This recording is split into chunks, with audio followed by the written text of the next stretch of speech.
Prédication to Matei ya Ndeko Frank ya date ya 22 avril 1984 à Zongeli yango na mukolo ya le 20 février 2021 na Krefeld na mboka Allemagne. Pona liloba ya nkotela atangaki mukanda ya Matthieu chapitre 7 molonga tukumi bale na moko tina tukumi bale na sambo. Na tongo yo na kotombela bino banso boyei malamu mingi bingi bo baye sika lokola pe bo tu invitaki baye sima tika ete nzambe apambela bino nyonso na ndenge ya kofuluka solo ezali pasi pona ngai komona ete batu baye bandeko mibali baye kasi bazana makoki te bapesa mbote na lisanga lokola momesano to kokabala mwa litatulo ya mukuse lokola mulinge menangai ya kala kamaradi nangai ya kala ndeko Oloras oyo ya Italie to yebani banda bambule ebele pe meme na tango ya ndeko Diniati pe bisika ebele kozanga koyokwa lekoti pe munguna atie penza bulu yeke bisika na bisika kasi tango ekoki ete mutara mutu akamama elongo na nzambe pe atika kotia matoi na ye na obanzela o nyonso yewe ezali koyokana na linginde na yebsa yo boye ndeko Oloras tolingi yo mingi pe totiaka yo na mitema na biso mobimba ndeko kozala na mawa te kasi tika ete ozala konsole osungama kouta na nkolo lokola osalelaka nzambe eloko moko wana nakoki koloba na bandeko nyonso oyo bazali kosalela nzambe na nzela ya koteya liloba na nzambe solo mingi nakoki koloba epa na bino kasi ndenge nayokaki ndeko oyo auti Pologne aza koloba azali pembeni na ngai avandaki pembeni na ngai pe motema na ye etutisamaki pe nakoki komona yango kutala ika na misu na bandaki kokanisa yango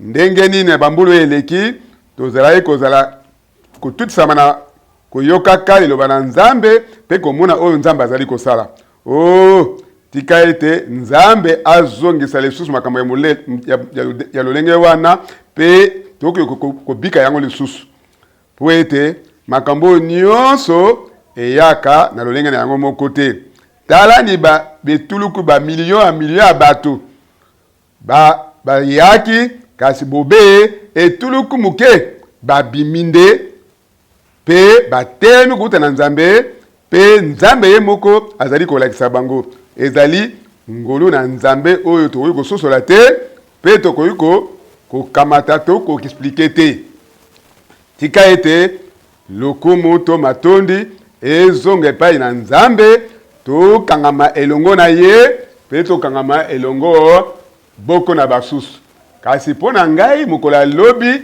esili nde na 3h du matin nde makambo ezali kosalema ezali penza tozwaki libaku malamu ya kozala na mayangani mpo na kosambela namonaki ete butu mobimba bikuke ezalaki ya kofungama bandeko basi pe mibali bazali kokota bazali kobima wana elobeli ngai mingi mpo na komona ete ezali kutuna tina te kolala parce que pamba te okoki korekipere pongi kasi soki ozangi libaku ya koyamba oyo nzambe alinga peso kati na motema no mobimba na ekozala pasi pe nandimi ete mutara mutu akozwa libaku oyo kouta na nzambe akachete ta na ye amilengelo mpo na batango oyo mpo na mayanga nyonso mibale ezali koya tika ete nkolo nzambe ye moko akamba biso pe apambola biso na lolenge ya kofuluka balingami na mukolo lelo tozali kokanisa na million oyo tango Yesu asekwaki na mukolo ya nkembo wana talani tango nyonso nakendeke na mobembo ezalaka tango nyonso kitoko soki esengeli naloba epai ya bato ebele ndenge par exemple nasalaka mayanga na Inde na ba religion wana ebele ezalaka kuna ba islam ba musulman ba hindu ba religion wana bosambeli wana ya lolenge na elenge nakoki kotala lokolo kokokisa yango kosala comparaison kasi bosambeli wana nyonso bankolo na yango to bafondateur na bango nyonso basali ba religion wana o babandaki mangomba wana bango nyonso bakufa pe bakunda bango moko te ayebaki pe aloba epai wapi akei te pe moko te apesa elaka mutu na mutu azalaki na ide na ye na likanisi na ye pe na likanisi na ye wana pe bakendeki bakundi ye pe bayekoli na bango pe bakundami na likanisi ya mukambi na bango kasi biso tozali bana mibali pe basi ya Nzambe tozali na likanisi te kasi nde tozali na mobikisi mosikoli oyo apesi biso bilaka pe akokokisa nyonso alobaki na lelita ya Lazare nazali résurrection pe bomoi oyo kana andimeli ngai akovivre ata koya akufi pe wana ezali solo po na libela ndeko Branham pe tango akendeki na nzela ya molimo esika komona bato oyo bakufi na kati na Kristo amonaki bato wana baza na nkembo pe balati bilamba ya pembe bango nyonso etuluku ya bilenge penza balongi kati na nkembo balingami bandeko mibali pe bandeko basi lola ezali réalité ndenge nkolo na biso alobaka nakei kobongisela bino esika na kozonga pe na kozwa bino na tina ete esika nga nazali bino pe bozala ndeko tongo moko ya kitoko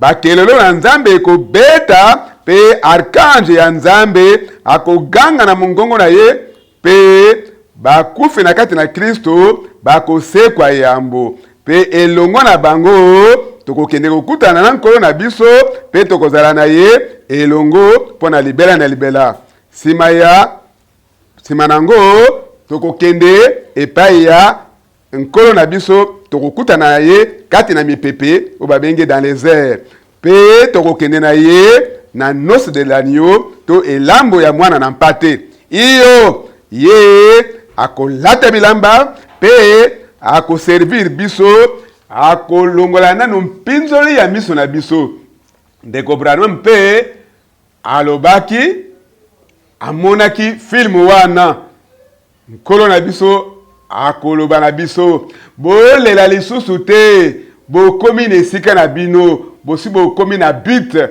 bozali bolongi nyonso eleki nyonso esili ekozala etuluku ya balongi amen Ecclesia oyo esikolami mwasi na libala ya mpate akotelema wana na mer to mayambu ya cristal ya libanga ya talo to sokolami na makila ya mpate pe kuna tokozala oyo ya ye pe na mitema na biso na mobimba tokopesa ye matondi pe lokumu lokola ndenge tokakopesa yango awa na mabele te parce que awa na mabele tango mosusu mungongo ekauki tango mosusu tozangi maloba ya koloba kasi kuna ata fatigue ekozala te kuna fatigue ekozala nango te kuna mungongo okauka ekozala nango te pe ekozala te ko mungongo moko epesi mabe jamais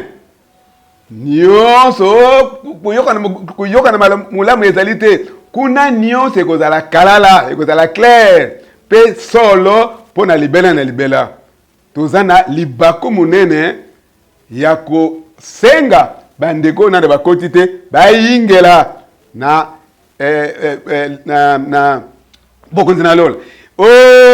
Tika nzambe yambo ete nkolo na biso azonga apesa biso makoki yo na ngai ete tokoka koganga topesa mbela po ete humanité to mokili mobimba bayoka pe babima na tina ete musala ya ame ya oyo asopaki makela na ye ya solo esala musala yango ebimelaki pe etonda baregard na ye ezala rassasié ndenge yango elobami ya solo lobiko to lisiko to musala ya kosikola ezalaki musala ya pasi.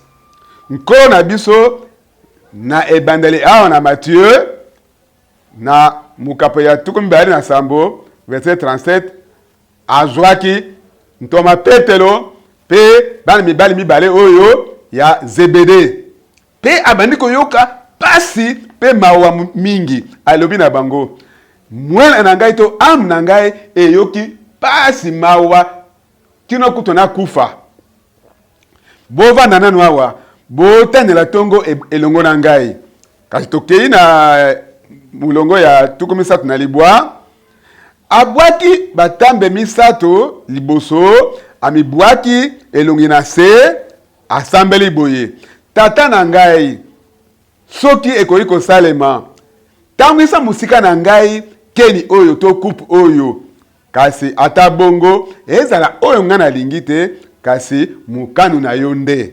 Amen. Awa na mabele nkolo na biso azalaki mutu lukula yo na ngai akoka abandai koyoka pasi mingi kasi tango ekokaki po ete musala ya kosikola œuvre ya rédemption ekokisama kati na mawa alobi mwela na ngai eyoki mawa lokola na kufa. Tokoyoke na mukanda ya Ezaïe pe kotanga na mukapo ya tukumi tano na misatu na kotanga ebele te bato makambo ebele ezali ya koloba kasi na koloba mwa makamuke totanga Ezaïe mukapo ya 53 mulongo ya zomi na moko likolo ya musala ya mwela na ye akotondisa baregard na ye likolo ya mayele na ye boyebi na ye ye moyenge bene na ngai musai na ngai ya moyenge bene akoyesa boyenge bene batu ebele na komemaka bayinikite na bango to masumu na bango na nko yango wana tokozala oyo ya ye mobimba ndenge ya alobi yango akokabola bute na ye to bozwi na ye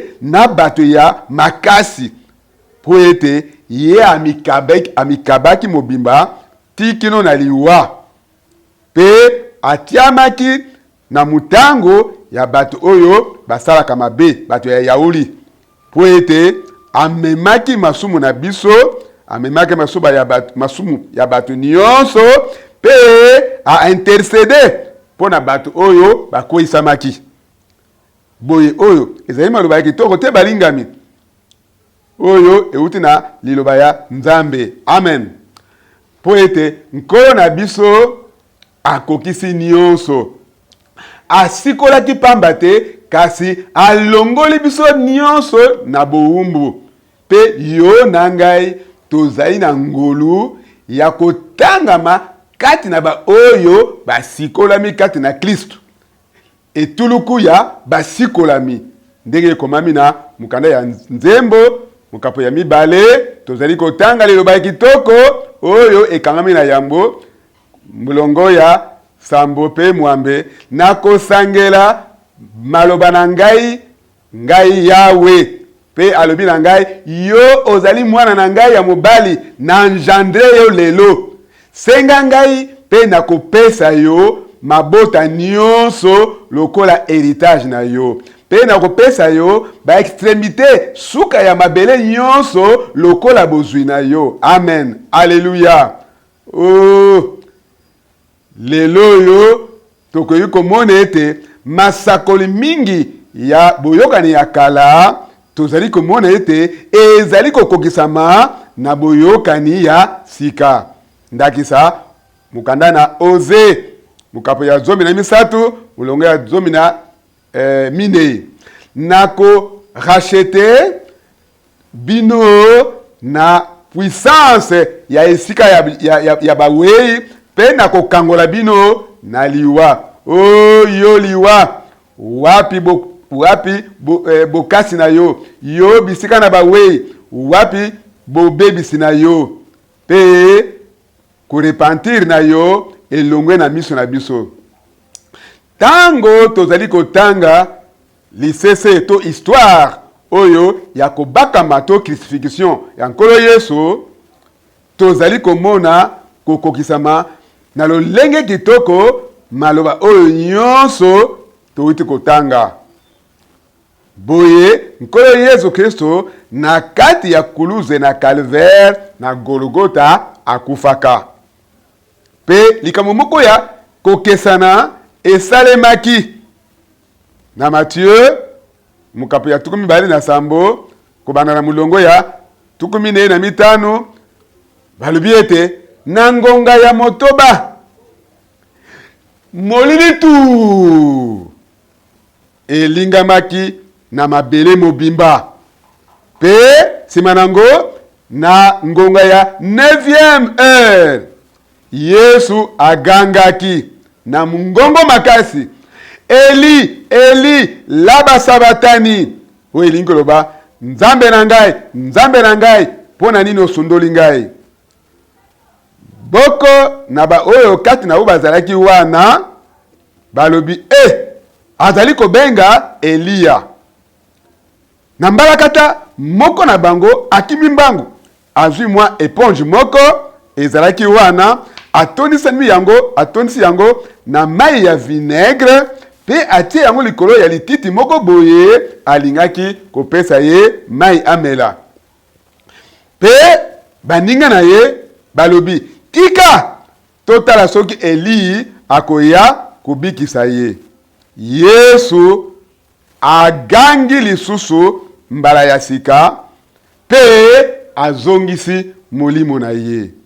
Petani voile to rideau oyo ezali kozipa tempelo ekabwani na mbala na biteli mibale kuuta na likolo kuna ti na se. Bongo mabele eningani makasi, mabanga epasuki, bikuke na bawei efongwami, banzoto ebele ya basanto bakufa kala esekwi. Alléluia! Tika ete Nzambe na biso akumisama. Makambo nyonso ezali solo réalité. Pe lisekwa to résurrection ya liboso pe kobongwana ya nzoto na biso ekozala sasai pe ekozala kala mingi te réalité. Pe batu wana oyo basekwaki sima ya lisiku ya Yesu bakotaki na ville sainte na engomba ya santu pe bamonisamaki epai ya batu ebele. Pe batu oyo kubanda na centenier na batu oyo bazali kokengela Yesu, c'est-à-dire lita na ye, tango bamoni ete mabele eningani pe bamoni oyo bango bamonaki oyo eyaki na tango wana bangaki makasi pe balobi solo mutu oyo azalaki mwana na Nzambe.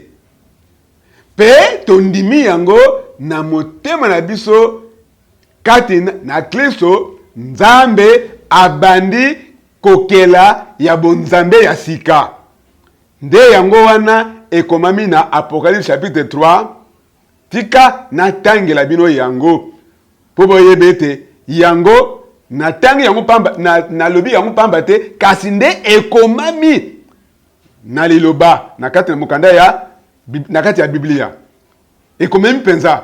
Apocalypse chapitre 3 mulongo ya 14 koma na anzelo ya eklesia ya Laodicée. Talani oyo alobi o bazali kobenga amen to nzengeneke ya sembo pe ya solo oyo azali principe pe ebandeli ya kokelama ya bonzambe ezali ebandeli ya kokela ya mokili te to mabele te to univers te kasi kokela ya bonzambe la création divine. Amen. Nzambe amisalelaki nzoto ya mabele pe amimonisi kati na nzoto yango. Nde lolenge wana abandaki kokelema ya to kokela ya bonzambe to création divine. Sasa ipi tozali komona ete wana ezali Adamu ya mibale ndenge azalaki na nzoto ya mabele tokozala lolenge na ye ndenge Adamu ya liboso azalaka. Nde lolenge wana na nzela ya mbotama ya sika tokozala bana mibali pe bana basi ya Nzambe. Tokomi nde ekelamu ya sika ya bonzambe. Ndenge komami soki mutu azali kati na Kristo azali ekelamu ya sika. Makambo nyonso ya kala eleki talani makambo nyonso ekomi ya sika. Amen. Kristo nkolo na biso azali ebandeli ya création divine. Ye azali akomi lokola biso pe biso esengeli tozala lokola ye. Na kati na mokanda ya Jean ekomami na epitre na ye na chapitre liboso na chapitre ya misato oyo tokozala nanu emonisami te kasi tango ekomonisama tokomona ye ndenge ya azali po tokozala lolenge ya azali. Alleluya. Amen.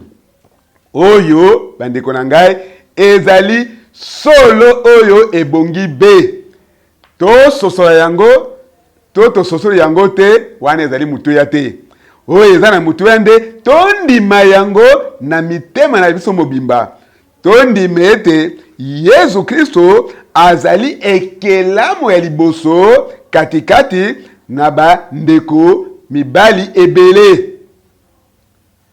pe tozali olenge moko bato bazali engendre kouta na Nzambe tobotami kouta na Nzambe. Nde yango wana akokaki koloba sima na ye kosekwa bosimba ngai te pamba te nanu na mati epai ya tata na ngai te tata na bino. Pe sima na yango ayamboli maloba ekitoko oyo ezwami na mukanda ya Jean chapitre 20. Tikana ntotanga yango po ezana mususu baza ko se retrouver na Bible te bamone te yango ekomami oyo ezana mutuya ezainde na lombango to mona sika mukapango ezali versango ezali Jean chapitre 20 mulongo ya 10 Yesu alobi Maria ye abaluki pe alobi na munoko ya ki Hebreo Rabuni oyo elingi loba nkumu pe ya azongiseli ye kosimba ngai te po nanu na mati epai ya tata na ngai te kasi kende omona bandeko na ngai pe eske oyo ezali maloba kitoko te pe yebisa bango ke na mati epai ya tata na ngai tata na bino Nzambe na ngai pe Nzambe na bino pe oyo pe ezali liloba kitoko ya Nzambe. Amen. Esengo pe to sepela na komona kete biso tozali ba trinitaire te, tozali pe ba unitaire te, kasi tozali kondima na mitema na biso mobimba liloba nyonso ya Nzambe pe kotia yango esika yango esengeli kozala. Amen. Tozali na kozongisa matondo epai na Nzambe mpona komona makambo nyonso. Kasi tokobwakisa makomi te, pamba te esengeli makomi eloba oyo yango esengeli koloba. Ezali teke makomi eloba oyo biso tolingi koloba. Yo na ngai esengeli tozala oyo tobongami mpona kotika makomi elobela biso oyo yango esengeli koyebisa biso. Ezali teke makomi eloba oyo biso tolingi koloba. Kasi makomi esengeli koloba oyo yango esengeli koyebisa biso. Pe yana bato oyo bazana ba difficulté mpona kosala makambo mpona kotika makomi esala musana yango. Alleluya. Kasi ba difficulté wana Nzambe akolongola yango pe wana nazali sûr esengeli boyeba yango. Tika ete Nzambe asala makambo minene na mitema na biso na ame na biso na lolenge ete atombola kombo na ye. Po ete yango eko changer te.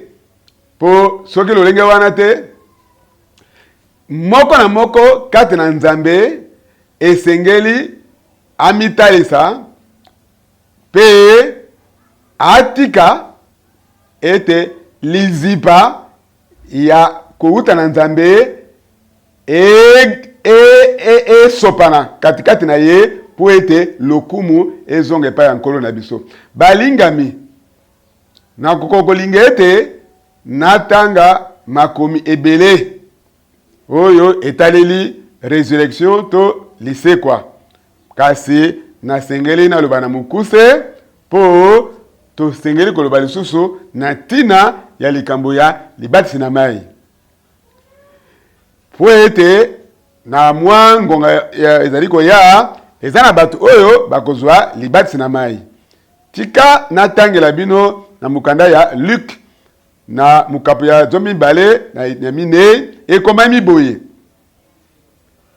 Pona nini bozali koluka mutu na bomoi katikati na bawei. Na mulonga mitano tomoni ete nkolo na biso sima na ye kosekwa amitalisaki na batu na ye.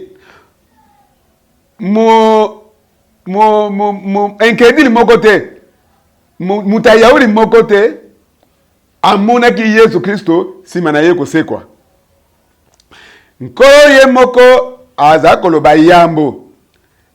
Kamwa tango muke mokili ekomona nga lisusu te. Kasi baoya ye bakomona ye, bakoyoka ye, pe bako vivre ye.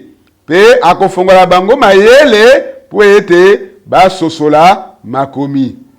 Bamonaki ndenge abukaki lipa, balingami tozali basikwe kati na Kristo, pe na miso na biso ya molimo, pe matoyi na biso ya molimo efungami.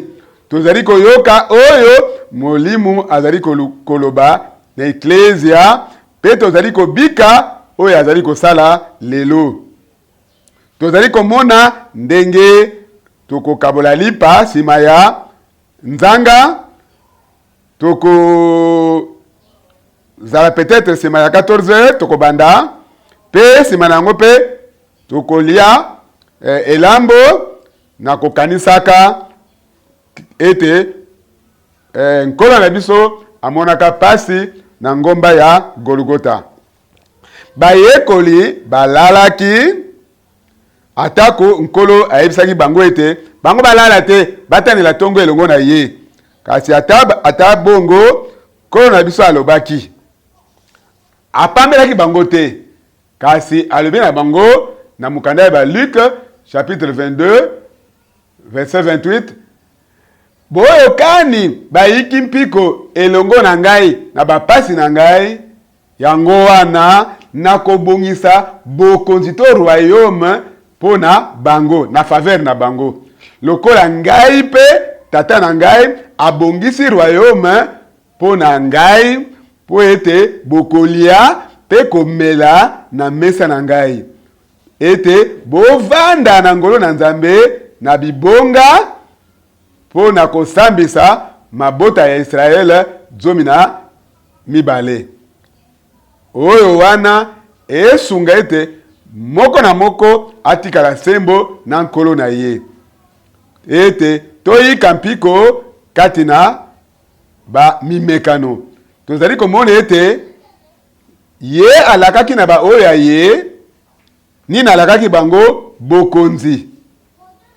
Awa tukoki kotanga bako renye elongo na ye ndenge tokoki komona yango na Apocalypse. Tokotanga na verset na Apocalypse liboso, tokotanga na mulongo ebandi. Kouta na Yesu Kristo nzengeneke ya sembo mobotema ya liboso ya mabele pe prince ya bankumu ya mabele oyo alingi biso pe asikoli biso na masumu na nzela ya makila na ye pe akumisi biso royaume ya basacrificateur po na Nzambe tata na ye epai na ye nkembo pe nguya ezonga epai na ye libela na libela amen. Pe ekomami nsima na yango talani nazali koya na mapata liso nyonso ekomona atako oyo batobolaki ye bakabila nyonso ya mabele bakolela po ete na tina na ye iyo amen. Nazali alpha pe omega elobi Yawe Nzambe na biso oyo azalaki azalaka pe azali koya le tout puissant. Bandeko, est-ce que maloba oyo ezali kitoko tena olenga kokesena? Iyo mukanda oyo ezali mukanda ya kokesena. Ezali livre moko ya particulier. Ezali livre oyo Bible toko kokesanga na mukanda mususu te. Yango nde ezali nde buku ya babuku kati na yango toyebi nyonso oyo elobi oyo etaleli Nzambe pe mwango na ye ya lobiko tokoki kozala kaka obele kaka na buku oyo amen.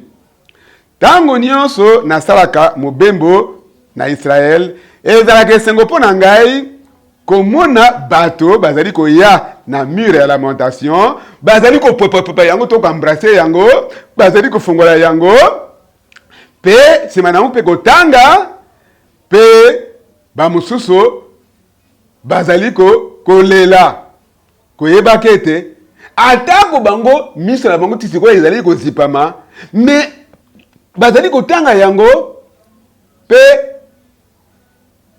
bazali kotutisama na kati na mitema na bango nzokande bango na minute oyo batiamaki pembeni po ete ngai na yo biso bapakano tozwa bisika ndenge yango ekomami na mukanda ya Esaïe chapitre 49 po ete bamema lobiko tina suka ya mabele na mwa tuluku ya mabele te to ngamba mabele te non tozali kotanga ezali ete yo mosai na ngai na tindi yo po telemisa mabota zomi na mibale ya Israel sima nango okozongisa epai ya na etuluku na oyo etikali ya Israel le reste d'Israël ezali ete ngai na établir na tie na esika nango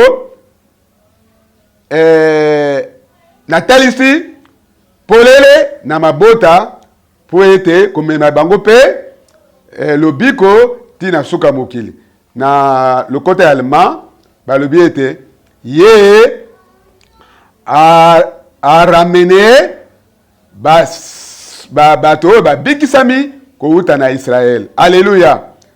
Pona mutuna nyonso ya nkolo esengeli ete eyano ezwama kouta katina Biblia na lolenge oyo esengeli yango ezwama. Nde esengeli tozongisa matondo pepo na yango epai na Nzambe. Sasa ipi tolingi kosimba na lombango na oyo etali likambo ya libatisi na mai. Kasi boyebete na kotangaka ba expose to matangi ya bevangile nyonso, nkolo apesaki commandement ya suka pe asalisi yango na bokuse.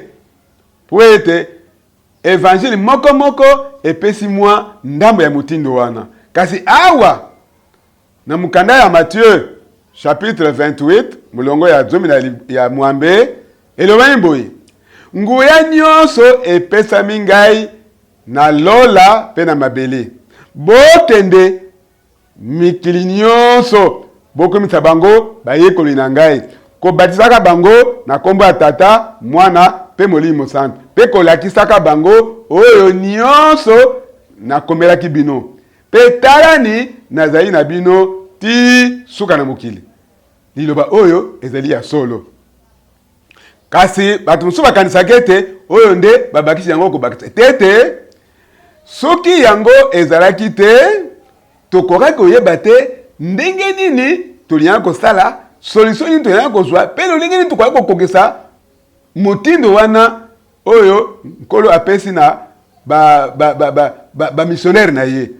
Esengelaki ete motindo ya ba missionnaire ya bapanzisango ezala basosola yango malamu pe bakokisa yango na ndenge esengelaki. Kasi tondimi ete bayekoli basosolaki malamu motindo ya nkolo na bango.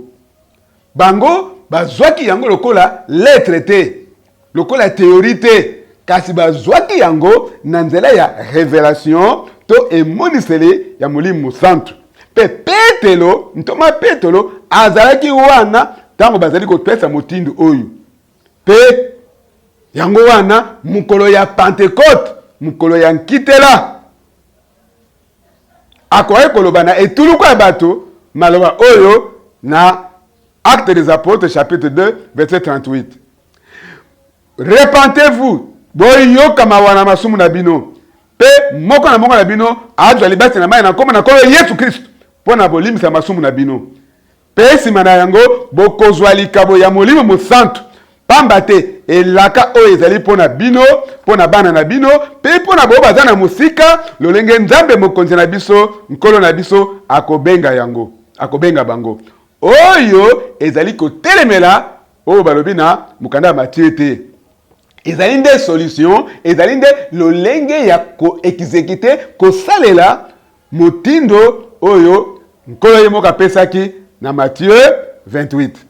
Awa ekomami liloba moko na moko, bokende na Matthieu, bokende bokomisa mabota nyonso bayekoli na ngai, kobatizaka bango na kati na mai na kombo ya Tata, kombo ya Mwana pe ya Molimo Santo.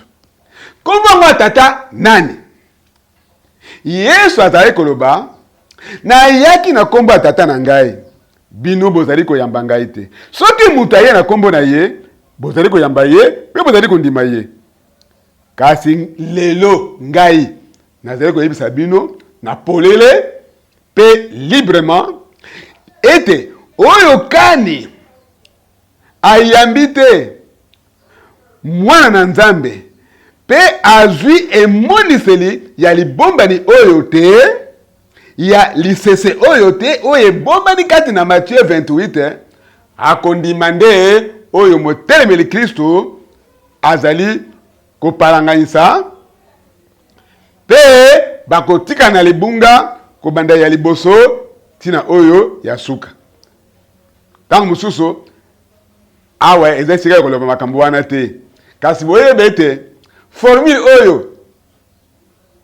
oyo Tata Mwana pe kobatisa na tata na komba tata mwana pe molimo santo na formule wana na lolinga koloba wana makambo mingi ya mabe ya kukamwa pe ya kobangisa esalami na bato ebele pe babiki yango pe batatoli yango nzokande na kati ya formule wana ya tata mwana molimo santo ebobanaki oyo esengelaki emonisalama na nzela ya molimo santo na ba oyo basengelaki bakambama kati na solo. Amen. Soki mutu nyonso akoki kozwa libatisi pe akoki koyamba yango na nzela ya mayele na nzela ya moyebi na ye ya mayele ya bomutu kowuta na molimo santo te wana ekoki kozala likambo ya kombo ya tata nani, kombo ya mwana nani, kombo ya molimo santo nani. Kasi esengeli tobatisama na kombo. Kasi bango bakamataki formule wana. Sikoyo kombo ya tatango na kati ya formule wana bango baza kotanga yango te. O babengi Seigneur Jésus-Christ, to nkolo Jésus-Christ. Bazali kutu kosalela ata mutindo yango te ndenge yango esengeli kosalima. Batikali kati na molili wana na o etali makambo oyo pe pole ya sango malamu to pole ya evangile eyelaki bango te. Pamba te molimo santo atalisi bango makambo wana te. Yango wana nde tosengeli kososola. Kasi ata bongo ezali likambo ete nkolo lakisa yango, revele yango na ba oyo nyonso ba ye epai na ye, po oyo kani aye epai na ye akotika na molili tute. Akoya na pole ya bomoi. Lolenge nkolo ye moko alobaki yango bakotika la kati na molili tute, kasi oyo nyonso ba ye epai na ngai esengeli baya kati na pole ya bomoi. Yango nde ezali condition. Condition nini? Ba oyo bazali kolanda ngai. Bango nde bakotika na molili tute. Amen.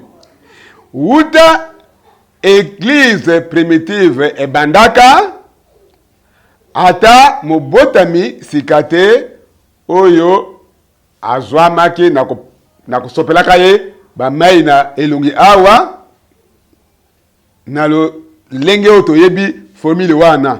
Kasi evangile ya Yesu Kristo oyo babaka na kuruze eteyamaki pe ba oyo nyonso bayaki na kondima bayambaki yango na kati ya kondima bandimeli kolo Yesu Kristo bamitikaki ete babatisama na kombo na kolo Yesu Kristo. Tika ngai na tangela bino yango lisusu na mukanda ya Mark mukapo ya 19 mulongo 19. Oyo kani akondima pe akobatisama akobika. Oyo akolinga kondima te akolakama mabe. Elingo lebete na kati na kondima yango nde condition oye bongi be po ete mutu azwa libatisi na mai.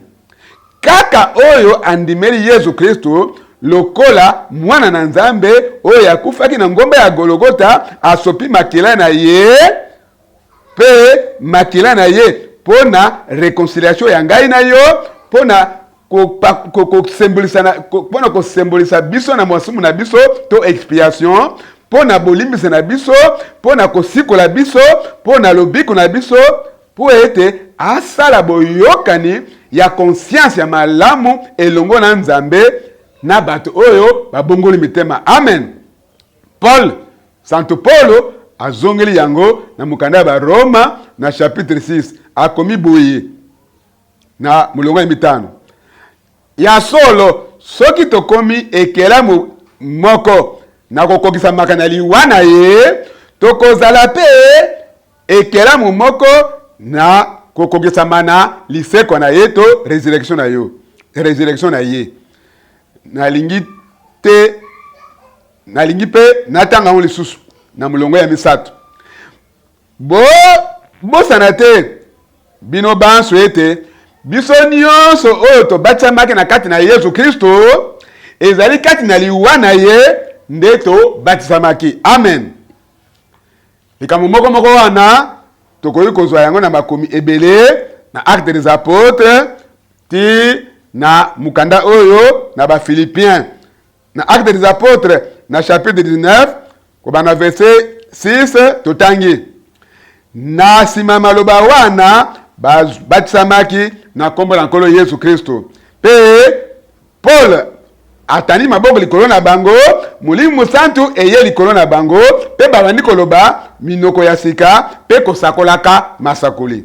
Bazalaki pene na mutue ya bato 12. Amen.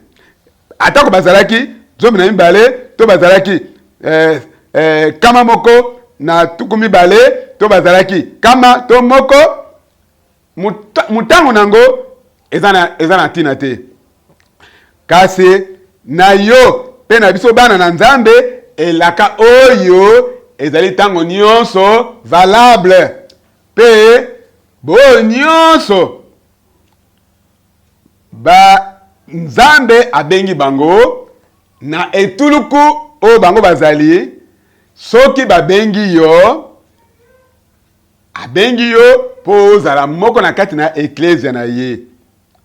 Bondi malelo ete bo nyonso babiengami elaka wana to bilaka wana nyonso epesemeli bango ndenge yango elobami kati na liloba na ye. Amen. Kasi bilaka oyo nyonso moko kaka etangami lokola elaka ya tata.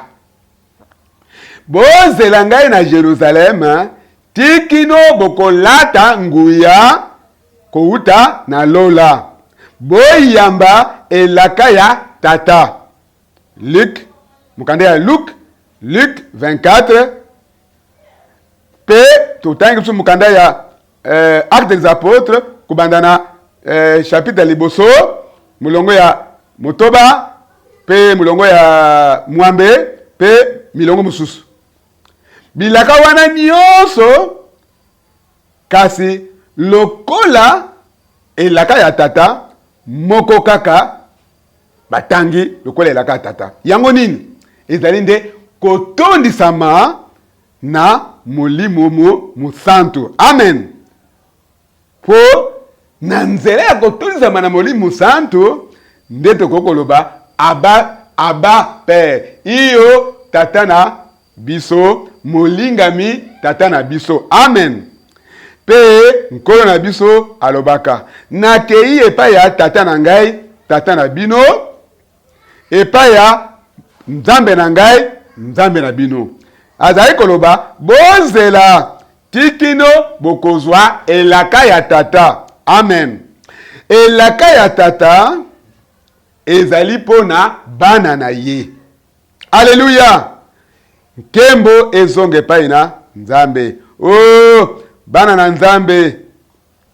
Tozali kobika lelo, tozali na libaku yako yebete Nzambe apesi biso pe tozali na makoki oyo apesi biso pe tozali na masenginia ya koyamba lolenge to position oyo apesi biso pe tobika oyo ya laki biso en tant que lokola bana mibali pe bana basi ya Nzambe.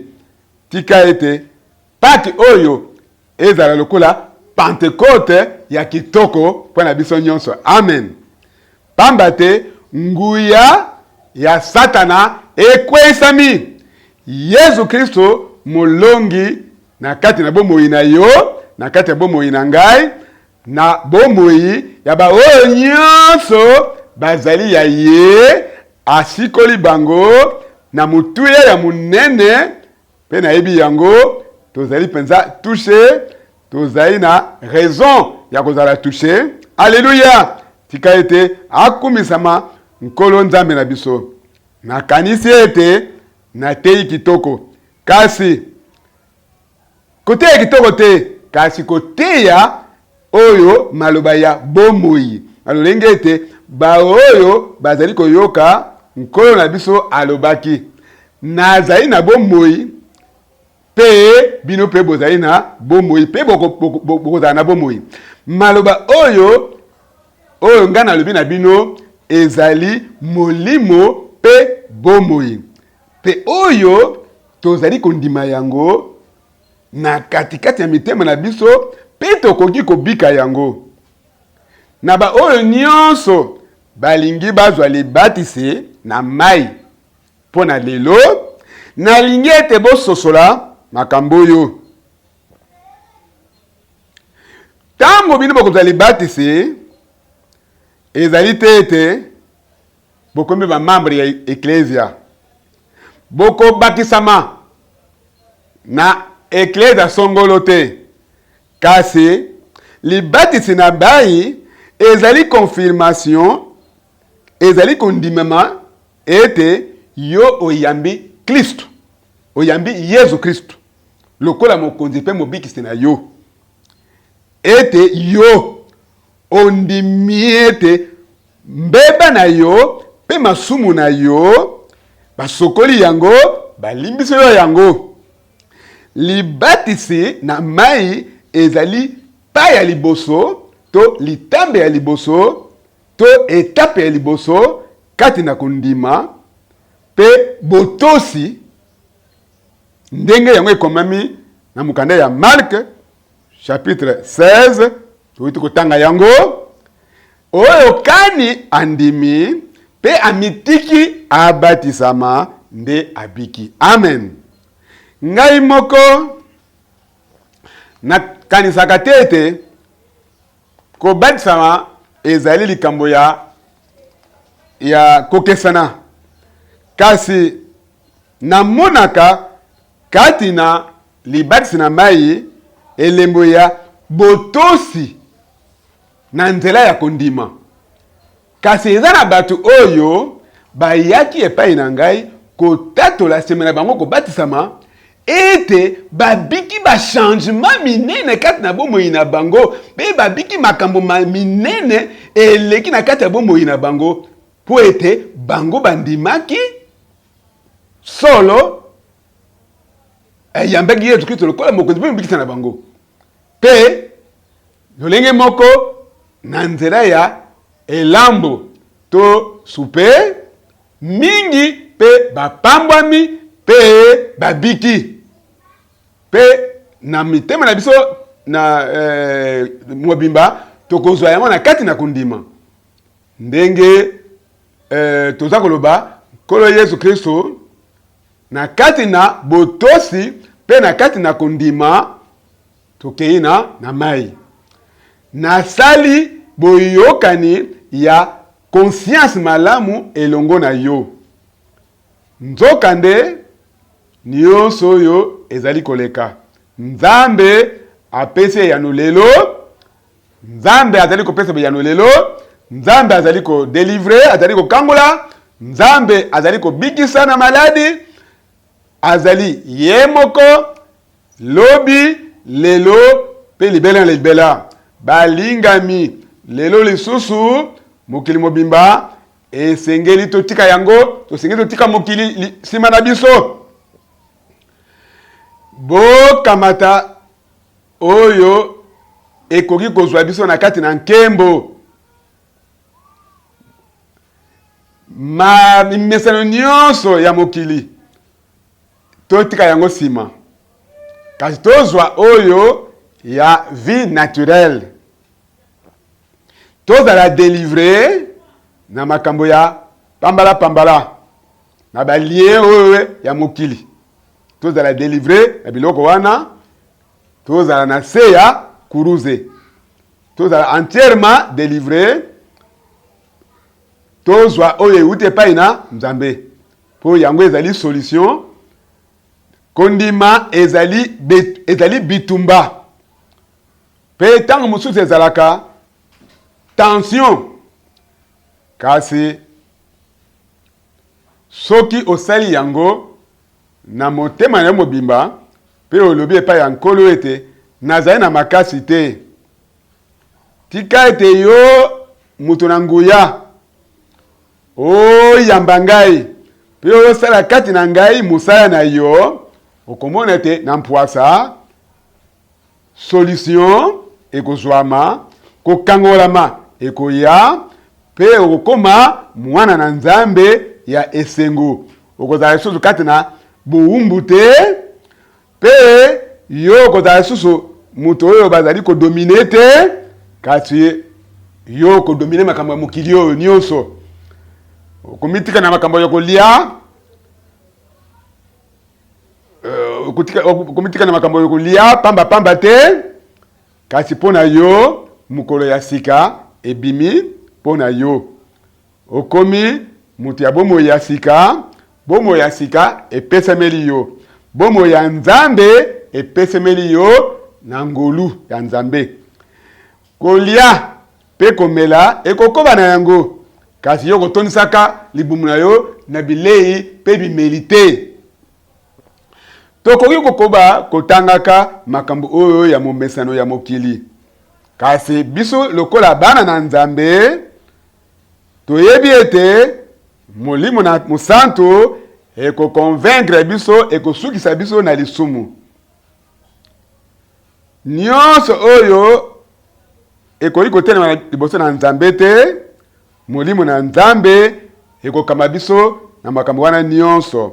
Po nkolo ye moko alobaki, na kotindela bino molimo ya solo, pe akokamba bino na kati na solo, akosukisa mokili na likambo etali lisumu, na likambo etali kosambisama, pe likambo etali boyenge bene. Ezali motei te mutu akosala yango, kasi ezali nde molimo na Nzambe na nzela ya liloba na ye akosukisa bato na oyo etali lisumu. Amen. Tolingi mbongwana oyo esalami na bato te, kasi tolingi mbongwana oyo euti penza na Nzambe yemei. Amen. Tika ete bato mibali pe basi bazwa bomoi ya Nzambe. Tika ete totanga lisusu makomi na oyo mibale na oyo etali libatisi na mai. Tokotanga na liboso na misala bantoma to Actes des Apôtres, mukapo ya zomi mulongo ya 48, awa bapesi mutindo babatisama na kombo na nkolo Yesu Kristo na mlokota ya Allemand. Actes des Apôtres mukapo ya mwambe mulongo ya zomi na mitano, baoyo bayaki epai ya basamaritain pe babondelaki po ete bango bazwa Molimo Musantu. Pamba te Molimo Musantu ekweki likolo na moko na bango te, banda bango bazwaki libatisi na mai na kombo na nkolo Yesu Kristo. Oyo nini ezali libatisi na mai ndenge esalemi awa, koyebaki ete okokisi motindo oyo ya ntongo na musala esengeli kokokisama na lolenge oyo yango esengeli kosalema. Tondimi oyo Nzambe asali na boyokani ya sika, pe na lola lokola tata, pe na mabele lokola mwana, pe kati na biso lokola Molimo Musantu amitalisi lokola yende moko Musantu na kombo ya Yesu, kombo oyo elegi kitoko etondisaka biso na nsai pe na bareyon ya moi ndenge tokoki koyemba yango na nzembo. Yango nde nini? Ete kombo ya tata, mwana, molimo santo ezali Seigneur Jésus-Christ. Alléluia! Tika ete Nzambe akumisama. Seigneur Jésus-Christ. Emmanuel, Nzambe elongo na biso. Ezali pété. Ezali lokola 3 fois 3, misato, na misato, ofokoli na misato, ezali libwa. Ezali 3 fois 3, ezali lokola 9. Ezali na omblika moko pété. Soki, bapushe mutuna. Kombo ya tata, mwana, molimo santo nani? Donc, ça, réponse, c'est ezali Seigneur Jésus-Christ. Amen. Na sosoli ete, bino nyonso, bo comprendre yango. Bota lesu simate, bota elande, oyo, abakisamaki, oyo abakamaki, oyo azaki crucifié, abakamaki ne kuluse, pe atangisaki makila na ye, pe asikoli biso. Amen. Asikoli bino, pe tozali oya ye, bino pe bozali oya ye. Nkolo ye moka lobaki, tozali oya ye mobimba. Alléluia. Amen. Lokumu ezonga epai ya Nzambe. Amen. Nakosepelete toyemba nzembo oyo, tosikolami, na bikisami, na nzela ya makila ya mobikisi na ngai. Tika ete kantiki oyo, kantika ya Nzambe elobela biso ndenge bino moko kokozwa yango na buku na bino ya banzembo. Amen.